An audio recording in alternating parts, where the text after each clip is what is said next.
Казанда путешествие мечты хыял саяхаты поездында катнашучыларны каршыладылар. Алар большая перемена дип аталучы Бүтін Россия конкурсында җиңүчеләр. Конкурс Мәгариф ил күләм проектының берлеше. Быел ул 2 миллион 500 меңнән артык катнашучыны берләштерде. Татарстаннан гына да 80 меңнән артык гариза тапшырганнар. Алар 5-10 сыйныф укучылары, күллия студентлары. Үзләрен командада эшли белү катлаулы хәлләрдә стандарт булмаган карарлар табуда күрсәтәләр. 12 тематик юнәлеш – экология, журналистика, урбанистика, фән һәм технологияләр конкурсларында катнашалар.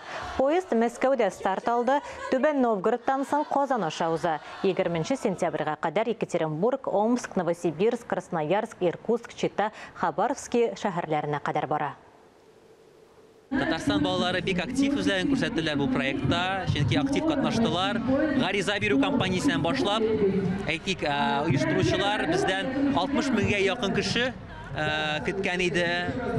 Бездән 80 меңнән артык катнашучы шул проектта килеп катнашырга теләк белдерде. Һәм алар үзләрен бик актив күрсәттеләр.